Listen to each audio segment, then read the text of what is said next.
हे डिंकाचे लाडू बघा. यामध्ये ना आपण गूळ वापरला ना साखर वापरली आहे, अगदी गव्हाचं पीठ सुद्धा वापरलेलं नाही आहे, तरीसुद्धा लाडू एकदम खुसखुशीत होतात. 1 ते 1.5 महिना आरामात टिकतात. करायला सुद्धा खूप सोपे आहेत. तुम्हा सगळ्यांच्या खूप रिक्वेस्ट होत्या की आम्हाला बिना गूळ किंवा साखरेचे डिंक लाडू कसे करायचे ते सांगा. त्यामुळं 2-3 वेळा ही रेसिपी ट्राय करून तुमच्यासोबत शेअर करते. त्यामुळे व्हिडिओला लाईक नक्की करा. नमस्कार, सरिताज किचनमध्ये आज आपण डिंकाचे लाडू करतोय, ते सुद्धा साखर किंवा गुळाचा वापर न करता. म्हणजे इथं आपण ना गुळाचा पाक करतोय किंवा साखरही वापरणार नाही आहोत, तरीसुद्धा आपले लाडू अगदी उत्तम होतील. आणि इथं मी तुम्हाला जे वजनी प्रमाण सांगितलेलं आहे ते प्रमाण जर तुम्ही वापरलं तर तयार होणारे डिंकाचे लाडू हे 1 किलो होतील. म्हणजे लाडू तयार झाल्यानंतर त्याचं वजन 1 किलो आणि वर थोडंफार भरेल. म्हणजे तुम्हाला ऑर्डरसाठी करायचे असतील तर हे प्रमाण अगदी उपयोगी होणार आहे. आणि जर तुम्हाला घरगुती प्रमाणामध्ये करायचं आहे तर मी अगदी वाटीचं प्रमाणसुद्धा व्यवस्थित दिलेलं आहे. त्यामुळं तुमच्या सोयीसाठी हे केलं आहे. व्हिडिओला लाईक नक्की करा. तर आज आपण अगदी छोट्या छोट्या टिप्ससहित परफेक्ट डिंकाचे लाडू कसे करायचे ते बघणार आहोत, जिथं गूळ किंवा साखर काहीही वापरलेलं नाही आहे. तुम्हाला डायबेटीज लोकांना जर हे लाडू खायचे आहेत आणि जर तुम्हाला गूळ आणि साखर खायची नाही आहे तर ही रेसिपी फक्त आणि फक्त तुमच्यासाठी. तर आता सगळ्यात पहिल्यांदा आपण हे जे सगळं साहित्य घेतलेलं आहे त्याचं वजनी प्रमाण आणि वाटीचं प्रमाण काय घ्यायचं आहे ते बघून घेऊ. तर पहिल्यांदा आपण ग्रॅमचं प्रमाण बघूयात. 1/2 किलो सुक्या खोबऱ्याचा किस, 400 ग्रॅम खजूर घेतलं आणि मग त्याच्या बिया काढून घेतलेल्या आहेत. 125 ग्रॅम खारकेची पावडर घेतलेली आहे. 200 ग्रॅम साजूक तूप घेतलं आहे. 100 ग्रॅम पिवळ्या मुगाच्या डाळीचं पीठ घेतलेलं आहे. 50 ग्रॅम तीळ, 25 ते 30 काजूचे तुकडे, 25 ते 30 बदामाचे तुकडे, 100 ग्रॅम खाण्याचा डिंक, 2 टीस्पून मेथीदाणे, 2 टेबलस्पून खसखस आणि 2 टेबलस्पून सुंठ पावडर. आता आपण वाटीचं प्रमाण बघतोय, तर मी या वाटीने सगळं साहित्य मोजून घेतलं आहे.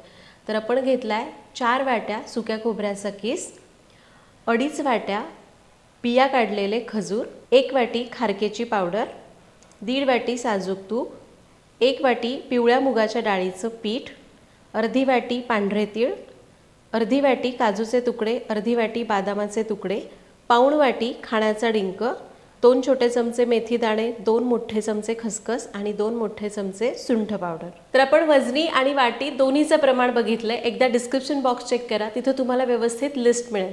तर आता आपण लाडू करायला सुरुवात करायची आहे. तर लाडूचं साहित्य भाजण्यासाठी कधीही जाड तळाची कढई घ्यायची आणि गोल तळ असलेली कढई घ्यायची. याने काय होतं, प्रत्येक साहित्य व्यवस्थित सरकलं जातं, भाजलं जातं आणि तळ जाड असतो. त्यामुळं ते पदार्थ जो आहे तो मंद आचेवर छान खुसखुशीत होतो आणि लाडू जास्त दिवस टिकतात. तर सगळ्यात पहिल्यांदा आपण खोबऱ्याचा किस भाजून घेऊ.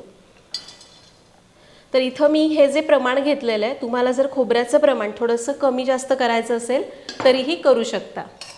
आता खोबरं आपल्याला गॅस एकदम कमी ठेवायचा आणि सतत हलवत हलक्या रंगावर एकसारखं भाजून घ्यायचं. असा हलका तांबूस रंग व्हायला पाहिजे. तर एक 7 ते 8 मिनिटं एकसारखं भाजल्यानंतर खोबरं बघा असं हलक्या तांबूस रंगावर भाजलं गेलं आहे. यापेक्षा जास्त डार्क करायचं नाही. एका परातीमध्ये काढून घेऊयात. खोबरं भाजून घेतलं आहे. आता पांढरे तीळ भाजायला घेतले. तीळ आपल्याला मात्र एकदम मंद आचेवर असे छान फुलेपर्यंत भाजायचे. असे छान टपोरे होतात आणि तडतड फुटतात. तर एक 2 मिनटातच तीळ असे छान टपोरे झालेले आहेत, तडतड उडू लागले की यामध्ये घालायची खसखस आणि सोबतच मेथीदाणे घालायचे. आणि खसखस आणि मेथीदाणे तिळासोबतच अजून 1 मिनिटभरासाठी मंद आचेवर भाजून घेऊ. मेथीदाणे फार भाजायचे नाहीत, नाहीतर मग खूप जास्त कडवट लागतात. तर आता मेथीदाणे खसखस घालून 1 मिनिटभर भाजलं. तुम्ही जर डायबेटीजसाठी हे बनवत असाल तर मेथी दाण्याचा वापर जास्त केला तरी पण चालणार आहे. तर गॅस मी बंद केला आहे. याला एका दुसऱ्या ताटामध्ये काढून घेऊया. तीळ, खसखस, मेथीदाणे, खोबरं आपले सगळे कोरडे जिन्नस भाजून झालेत. आता तूप घालून जे पदार्थ भाजायचे आहेत ते भाजून घेऊ. तर कढईमध्ये अगदी 1 ते 1.5 चमचा साजूक तूप घेतलं आहे. त्यामध्ये आपल्याला घालायची खारीक पावडर. खारीक पावडर अगदी पटकन बारीक भाजली जाते, त्यामुळं मंद आचेवर 1-2 मिनटासाठी भाजून घ्यायची. फार भाजायची गरज नाही आहे. तर ही मी बाजारातून रेडीमेड आणलेली खारीक पावडर आहे. तुम्हाला जर घरीच करायची असेल तर थोड्याशा तुपामध्ये खारीक चांगले भाजून घ्यायचे. एक 7-8 मिनटं खारीक भाजायला लागतात. जर अर्धा किलो खारीक असेल तर खारीक पूर्ण गार करायचे, फोडून घ्यायचे, बिया काढायच्या आणि जितकं शक्य होईल तेवढं पहिल्यांदा त्याला बारीक बारीक फोडायचं आणि मग मिक्सरमधून बारीक करायचं. पण शक्यतो बऱ्याचदा असं होतं की प्रत्येक मिक्सर वेगळा वेगळा असू शकतो, त्यामुळं काही मिक्सरमध्ये खारीक पावडर किंवा खारीक वाटत असताना ब्लेड्स तुटू शकतात. त्यामुळं मी प्रेफर करते की खारीक पावडर ही बाजारातून रेडीमेड आणावी. तर एक 2-3 मिनटातच खारीक पावडर मस्त मंद आचेवर भाजली गेलेली आहे. खारीक पावडर एका मोठ्या परातीमध्ये काढून घ्यायची आहे. आता परत कढईमध्ये 2 ते 3 चमचे तूप घ्यायचं. तर आपण हे एकूण जे तूप घेतलं आहे त्यातलंच थोडं थोडं तूप आपल्याला वापरायचं आहे. आता यामध्ये आपल्याला मुगाच्या डाळीचं पीठ भाजून घ्यायचं आहे. तुम्ही याऐवजी गव्हाचं पीठ वापरलं तरीसुद्धा चालेल. आता गॅस आपल्याला मध्यम आणि कमी करत करत हे मुगाच्या डाळीचं पीठ चांगलं भाजून घ्यायचं आहे. इथं मी पिवळ्या मुगाच्या डाळीचं पीठ वापरलं आहे. तुमच्याकडे जर अख्ख्या मूग म्हणजे हिरव्या मुगाचं पीठ असेल तरीसुद्धा चालेल. तर थोडंसं पीठ भाजल्यानंतर मी अजून 1 चमचाभर तूप घालते आणि याला मंद आचेवर छान खमंग भाजून घेऊ. तर एक 4 ते 5 मिनिटांनी पीठ बघा असं हलक्या तांबूस रंगावर भाजलं गेलेलं आहे आणि मस्त खमंग सुगंध येतोय. आता हे भाजलेलं मूग डाळीचं पीठ खारकेच्या पावडरमध्येच काढून घ्यायचं आहे. तर डाळीचं पीठ भाजून झालं आहे. आता परत कढईमध्ये थोडंसं तूप घेतलं. आता यामध्ये आपल्याला काजू आणि बदामाचे काप तळून घ्यायचे. तर सुरुवातीला काय करायचं, थोडेसे बदाम आधी तळून घ्यायचे. काजू अगदी पटकन तळले जातात, त्यामुळं अर्धा 1 मिनटं बदाम तळून घ्यायचे. तर अर्धा 1 मिनटं बदाम तळले की मग यामध्ये काजूचे तुकडे घालायचे. तर काजू बदाम किती प्रमाणामध्ये घालायचं हे तुमच्यावर आहे. कमी घातले तरी पण चालतील आणि नाही घातले तरीही चालतील. खरं तर खरा पौष्टिकपणा याच्यामध्ये खारकेमध्ये आहे. त्यानंतर मुगाच्या डाळीचं पीठ वापरलं आहे, आपण डिंक वापरतो आहे. या सगळ्या गोष्टींमध्ये सुद्धा तितकाच पौष्टिकपणा असतो. त्यामुळं काजू बदाम नाही घातले तरी चालतील. तर काजू बदाम असे हलक्या रंगावर तळून झालेले आहेत. यालाही खारीक काढली त्या परातीत काढून घ्यायचं आहे. आता आपल्याला डिंक तळायचं आहे. डिंक तळताना असं खूप तूप एकावेळी घालायचं नाही. 2-2 चमचे तूप घालायचं आणि थोडा थोडा डिंक तळायचा. कारण आपण खूप जास्त डिंक एकावेळी तळायला घातला तर तो नीट तळला जात नाही, आतमध्ये कच्चा राहतो आणि जर डिंक कच्चा राहिला तर दात दुखावू शकतात. आता तूप गरम झालं आहे, यामध्ये थोडा थोडा डिंक घालूया आणि हा डिंक छान असा फुलेपर्यंत तळून घ्यायचा आहे. तुम्हाला जर वाटलं की डिंकाचे खूप मोठे मोठे खडे आहेत तर तुम्ही थोडंसं बत्त्याने फोडून मग डिंक तळून घेतला तरी चालेल. तर डिंक मंद आचेवर छान फुलेपर्यंत तळायचं आहे. गॅस आपल्याला कमीच ठेवायचा आहे म्हणजे डिंक आतपर्यंत तळला जातो. तर डिंक आपला बघा अगदी मस्त फुललेला आहे, आतपर्यंत तळला गेला आहे.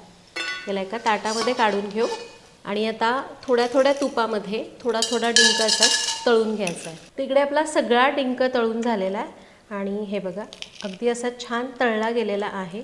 छान चुरा होतोय, पण हा अजून गरम आहे त्यामुळे याला पूर्ण गार करून घेऊ. आता आधी म्हटल्याप्रमाणे यामध्ये आपण गूळ किंवा साखर वापरत नाही, तर इथं मी वापरते खजूर. तर खजूर घेताना इथे मी 400 ग्रॅम खजूर घेतले आणि मग त्याच्या बिया काढून घेतल्या. जर एकदम चिकट मौसूद खजूर असतील तर तुम्ही असेच्या असे वापरू शकता बिया काढून. पण हे थोडेसे असे कोरडे आहेत त्यामुळे मी काय करणार आहे, याला अगदी थोडंसं मिक्सरवर फिरवून घेणार आहे. खूप जास्त नाही, थोडं थोडं फिरवून घ्यायचं. तुम्ही हवं तर चॉपरमधून याला चॉप करून घेतलं तरी चालणार आहे. तर हे खजूर मी मिक्सरमधून फिरवून घेतलेले आहेत आणि असे थोडेसे जाडजाडच ठेवले आहेत. पण मी तुम्हाला सजेस्ट करेन की जर तुम्ही खजूर वापरताय तर जे चिकट मौसूद खजूर असतात ना ते वापरा.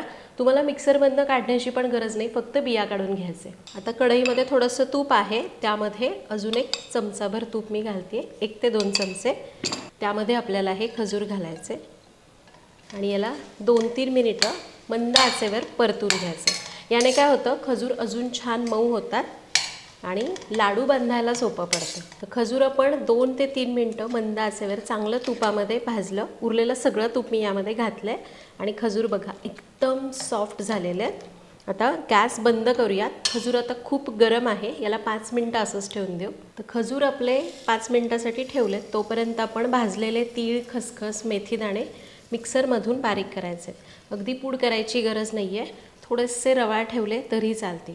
आता याला मिक्सरमधून बारीक केलं आहे. या परातीमध्ये काढून घ्यायचं आहे जिथं आपण खारीक पावडर आणि मुगाचं पीठ भाजून घेतलं आहे. आता आपण जो डिंक तळला आहे तो गार झाला आहे. त्यानंतर आपल्याला मिक्सरमध्ये अगदी थोडासा फिरवायचा आहे. ऑन ऑफ करत टर्बो बटनवर फिरवला तरी चालतो, फक्त खूप जास्त वेळ फिरवू नका, नाहीतर मग त्याचा असा खूप जास्त चिकट लगदा होता. तर डिंक बारीक केला आहे, यामध्येच आपल्याला काढून घ्यायचं आहे. उरलेला डिंक पण बारीक करून घेऊ. उरलेला डिंक पण यामध्ये मिसळून घ्यायचा आहे. आता आपण जे खोबरं भाजलं आहे ते भाजल्यावर छान असं कुरकुरीत होतं. त्याला आपल्याला हाताने चांगलं चुरून घ्यायचं आहे, किंवा तुम्ही यालासुद्धा मिक्सरमधून अगदी किंचित फिरवू शकता, म्हणजे मग ते छान बारीक होईल. तर खोबरंसुद्धा बारीक झालं आहे. मी याला मिक्सरवरूनच फिरवलं, हाताने चुरायला वेळ लागतो ना म्हणून. तर खोबरं याच्यामध्ये मिसळून घ्यायचं आहे. तर आता खोबरं घातलं, आपण सगळं साहित्य यामध्ये घातलेलं आहे. याला आता हाताने चांगलं एकजीव करून घ्यायचं आहे. गव्हाचं पीठ आहे, डिंक आहे, त्यामुळे याला पहिल्यापासूनच थोडासा चिकटपणा येतो. जर तुम्हाला गूळ घालायचं असेल तर या मिश्रणामध्ये गुळामध्ये थोडंसं तूप घालायचं, गूळ वितळवून घ्यायचा, किंचित पाणी घालायचं चमचाभर, आणि गूळ वितळवून घ्यायचा आणि मग तो पाक याच्यामध्ये मिसळून घ्यायचा. गुळाचे लाडू कसे करायचे यावर ऑलरेडी व्हिडिओ केलेला आहे, तुम्ही तो बघू शकता. तर हे बघा, आत्ताच याला हलकंसं बाइंडिंग आलेलं आहे. आता यामध्ये आपल्याला घालायची सुंठ पावडर.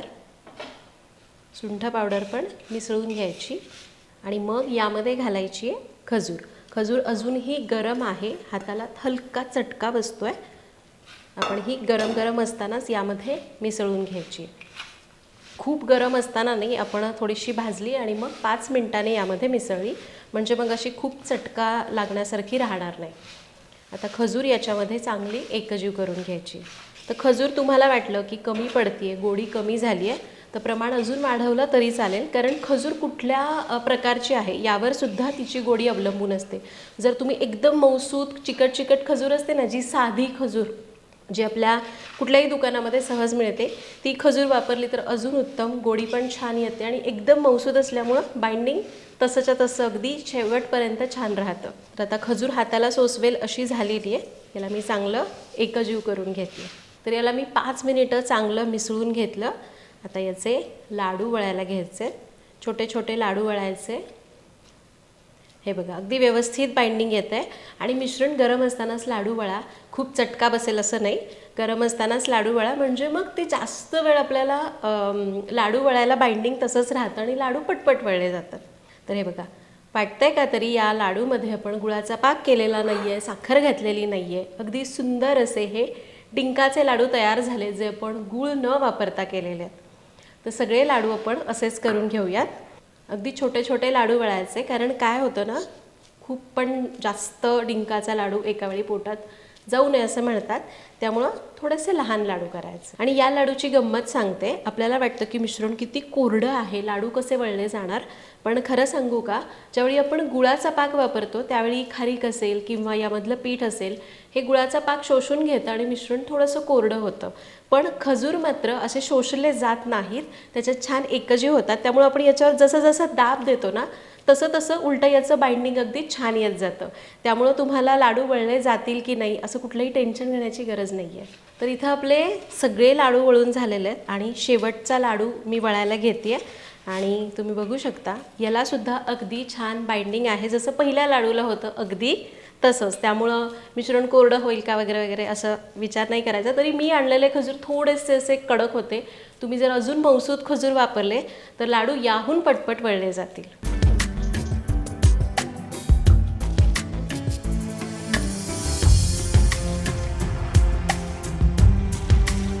तर हे बघा, आपले सगळे लाडू तयार करून झालेले आहेत, आणि किती सुंदर लाडू वाटतात. असं वाटतच नाही की यामध्ये आपण गुळसाखर घातला नाही. यातला एक लाडू तोडून दाखवते. तर हे बघा, किती सुंदर डिंकाचे लाडू तयार झालेले आहेत. टेक्स्चरसुद्धा अगदी उत्तम आलेलं आहे. तर अशा प्रकारे इथं आपले हे डिंकाचे लाडू तयार झाले, जिथं आपण ना साखर वापरली आहे ना गुळ वापरला आहे, गुळाचा पाक वगैरे असं काहीही केलं नाही, तर फक्त खजूर थोडेसे परतून घेतले आणि त्याचा पल्प यामध्ये वापरला. चवीला हे लाडू खूप खूप छान लागतात.